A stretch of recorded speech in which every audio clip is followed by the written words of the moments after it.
kami dari kelompok 5 akan membahas mengenai tema keempat, yaitu analisis lingkungan internal organisasi. Adapun anggota dari kelompok ini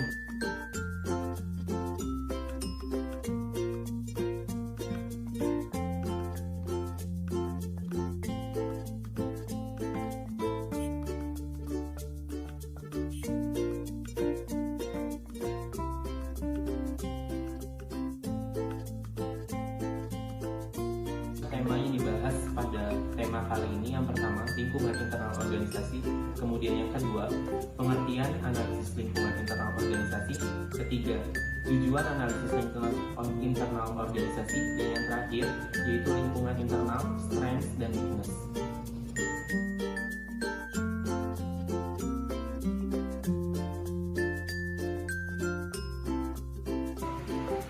Semua organisasi tentu saja memiliki kekuatan dan kelemahan di area fungsional bisnisnya. Tidak semua bisnis memiliki kekuatan dan kelemahan di area yang sama. Contohnya saja seperti LG Elektronik yang memiliki kekuatan dengan produk elektroniknya dan juga desain produknya. Kemudian Procter & Gamble, dia memiliki kekuatan dalam pemasarannya. Dengan kekuatan dan kelemahan dan juga mengetahui peluang dan juga ancaman disertai dengan pernyataan misi yang jelas, maka menjadi landasan untuk menetapkan tujuan dan strategi suatu perusahaan. Tujuan dan strategi ini nanti akan digunakan untuk mendayagunakan kekuatan dan juga meminimalisir kelemahan yang dimiliki oleh perusahaan tersebut. Sehingga para manajer strategi harus mengetahui apa saja yang menjadi variabel-variabel dari kekuatan dan kelemahan. Biasanya variabel kekuatan dikenal juga sebagai keunggulan kompetitif. Keunggulan kompetitif itu sendiri yaitu sesuatu yang dilakukan oleh perusahaan atau sesuatu yang berpotensi untuk dilakukan perusahaan tersebut yang relatif lebih unggul dibandingkan pesaingnya. Setelah teman-teman mengetahui terkait latar belakang analisis lingkungan internal organisasi, selanjutnya kita akan memasuki pada materi pertama atau subtema yang pertama, yaitu lingkungan internal organisasi yang akan dijelaskan oleh Elvina Hilda.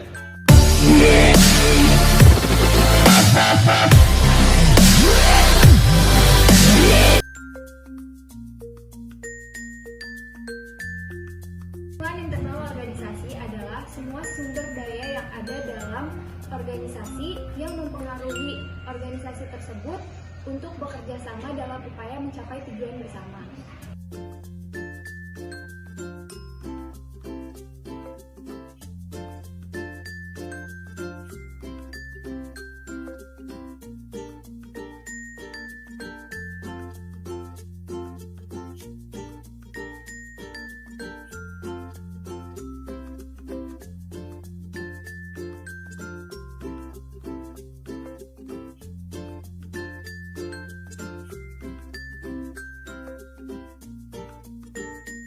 Menurut Colon dan Hammer, internal organisasi meliputi 3, yaitu struktur, contohnya seperti rantai perintah yang menggunakan bagian organisasi.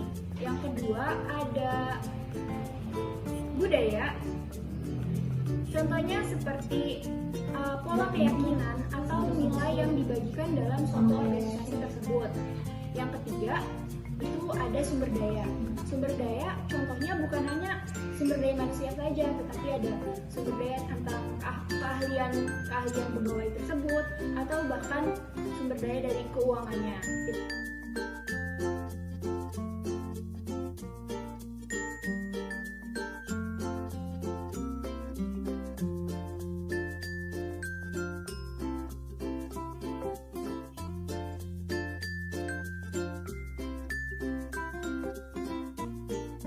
Ada pula unsur-unsur yang ada dalam internal organisasi.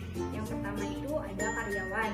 Semakin besarnya suatu organisasi, maka seseorang karyawan dituntut untuk lebih meningkatkan kemampuan dan keterampilannya. Kedua, ada manajemen. Organisasi memerlukan koordinasi dan komunikasi agar sasaran dan tujuan organisasi dapat tercapai. Yang ketiga, ada pemegang saham dan dewan direksi. Dalam sebuah perusahaan atau organisasi besar, pemegang saham memiliki kemampuan untuk mempengaruhi pengambilan keputusan melalui hak pengambilan suara. Yang keempat, ada modal dan peralatan fisik. Organisasi atau perusahaan membutuhkan modal dalam kelangsungan hidupnya, sedangkan peralatan fisik, sarana dan prasarana menjadi salah satu modal dalam suatu organisasi. Lingkungan sangat berpengaruh dalam suatu organisasi. Oleh karena itu, lingkungan internal organisasi itu perlu untuk dianalisis untuk mengetahui kekuatan dan kelemahan yang ada dalam suatu organisasi. Selanjutnya akan dijelaskan tentang pengertian analisis lingkungan internal organisasi oleh teman saya yaitu Nadia Kusumaningsih. Selanjutnya, saya akan menjelaskan tentang pengertian analisis lingkungan internal organisasi. Analisis lingkungan internal organisasi merupakan proses identifikasi yang terurai yang menjadi kelemahan dan kekuatan organisasi atau perusahaan meliputi sumber daya, pembiayaan, efektif dan efisien, fasilitas dan infrastruktur, serta yang lain-lain untuk membantu perusahaan dalam pengambilan keputusan atau kebijakan perusahaan atau organisasi tersebut.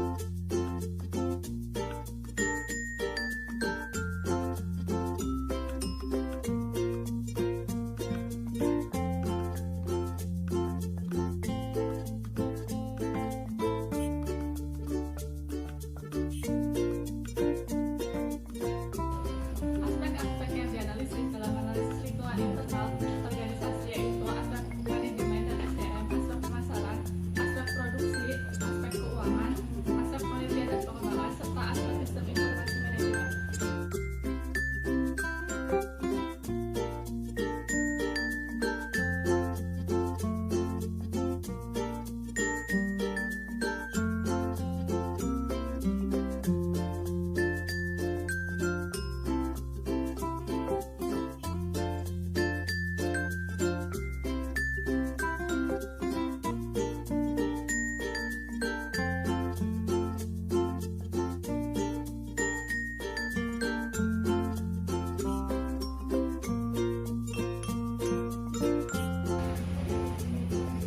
Selanjutnya akan dijelaskan tujuan dari analisis lingkungan internal organisasi yang akan dijelaskan oleh saya dari silakan. Tujuan analisis lingkungan adalah untuk dapat mengerti dan memahami lingkungan organisasi sehingga manajemen akan dapat melakukan reaksi secara tepat terhadap setiap perubahan yang akan dilakukan. Selain itu, agar manajemen juga mempunyai kemampuan atau merespon berbagai isu atau kritis mengenai lingkungan yang mempunyai pengaruh yang cukup terhadap suatu perusahaan atau organisasi tersebut.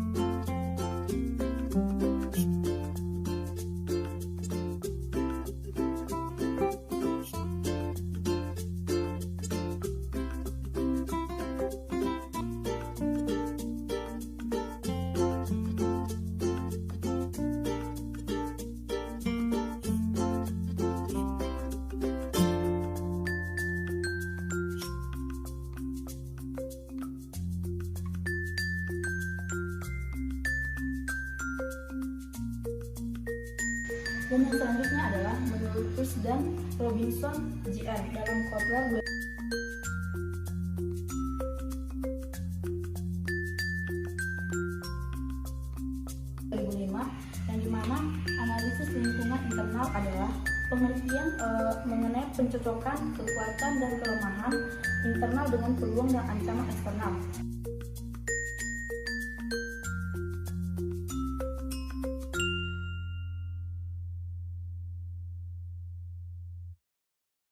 First dan Robinson dia dalam tahun 2005 memberikan langkah-langkah dan menganalisis lingkungan internal yang nantinya akan menghasilkan profit perusahaan yang terdiri dari 6 poin.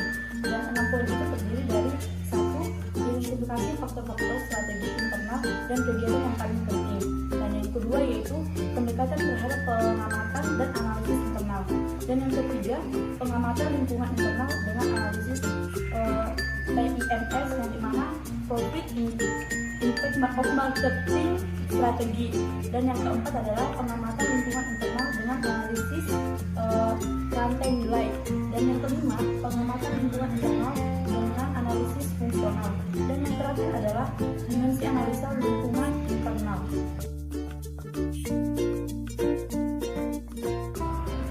Lalu saya akan menjelaskan tentang lingkungan internal strength and weakness.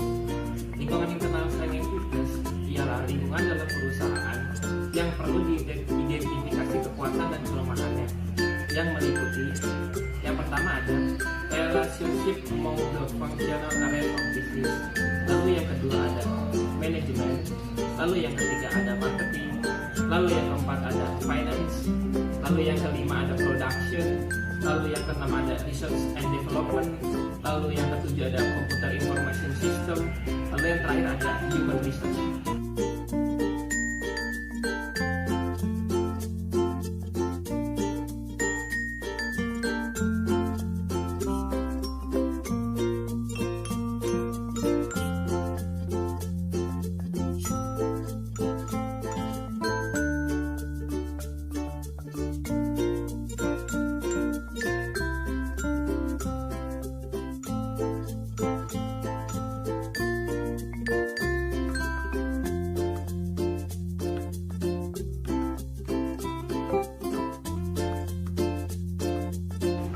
Lalu lingkungan internal memiliki dua variabel, yaitu kekuatan, strength, dan kelemahan, yaitu weakness. Kekuatan atau strength adalah aspek internal positif terhadap organisasi.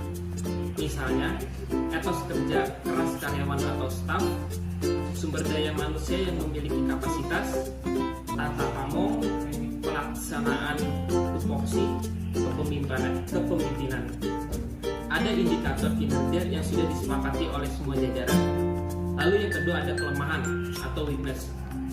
Kelemahan atau weakness adalah aspek negatif internal terhadap organisasi. Misalnya, tidak ada sistem dan atau protokol komunikasi yang jelas dalam organisasi, tidak jelas tupoksi, mekanisme proses pengambilan keputusan yang tidak jelas.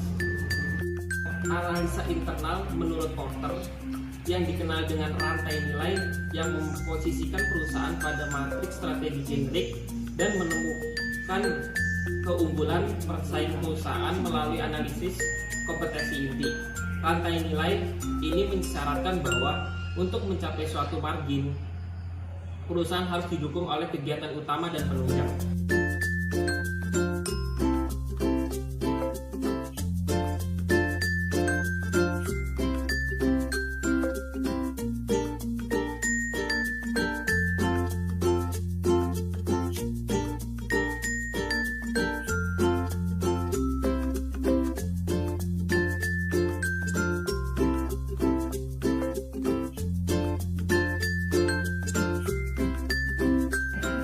Kegiatan utama merupakan aktivitas utama perusahaan yang meliputi fungsi. Yang pertama, logistik ke dalam, artinya aktivitas perusahaan yang berkaitan dengan penerimaan, penyimpanan informasi mengenai gudang, persediaan atau jadwal pengiriman. Lalu yang kedua ada operasi. Operasi merupakan aktivitas perusahaan yang berkaitan dengan transformasi input produksi menjadi produk akhir yang meliputi permesinan, perakitan, pengetesan, pengepakan, dan pemeliharaan mesin. Lalu yang ketiga ada logistik keluar. Logistik keluar adalah aktivitas perusahaan yang berkaitan dengan pengumpulan, penyimpanan, dan distribusi produk ke konsumen. Lalu yang keempat, pemasaran dan penjualan. Pemasaran dan penjualan merupakan penyediaan fasilitas sehingga konsumen dapat membeli produk dan mencakup pula kegiatan seperti periklanan, penjualan, penentuan harga, jalur distribusi, dan promosi. Lalu yang terakhir yaitu pelayanan. Pelayanan menyediakan untuk memelihara dalam hal ini nilai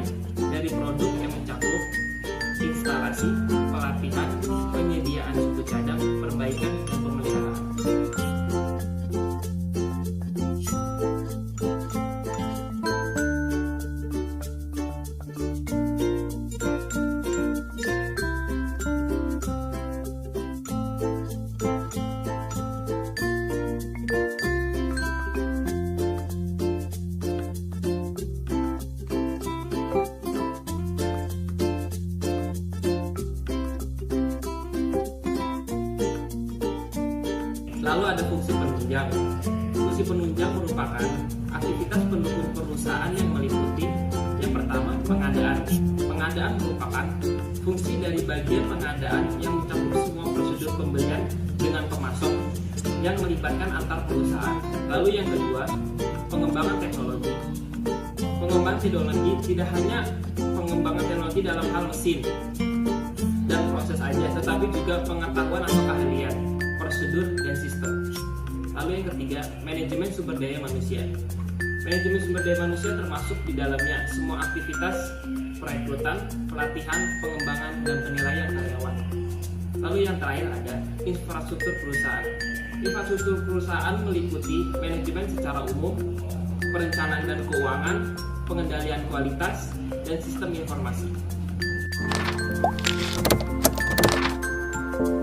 Jadi teman-teman udah tahu kan tentang analisis lingkungan internal organisasi. Hikmahnya yaitu definisi yang paling populer untuk mengidentifikasikan lingkungan sebagai segala sesuatu bentuk batas dari luar lingkungan organisasi. Dan analisis lingkungan adalah untuk dapat mengerti dan memahami lingkungan organisasi, sehingga manajemen akan dapat melakukan reaksi secara tepat terhadap setiap perusahaan. Secara garis besar, perusahaan akan dipengaruhi oleh lingkungan perusahaan dan di mana lingkungan tersebut dapat dibagi menjadi dua faktor, yaitu faktor internal dan eksternal, sehingga sebuah perusahaan tidak hanya harus memperhatikan faktor eksternalnya saja, tetapi juga harus memperhatikan faktor internalnya yang merupakan kelemahan dan kekuatannya.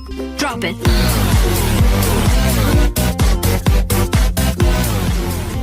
Jadi teman-teman udah tahu kan apa itu analisis lingkungan internal organisasi. Semoga penjelasan dari kami dari awal sampai akhir itu bisa teman-teman pahami semuanya.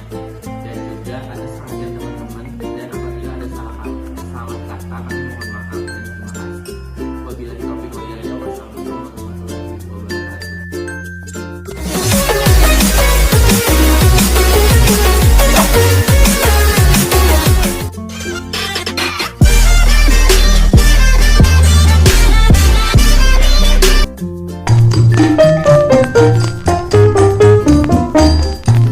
Drop it.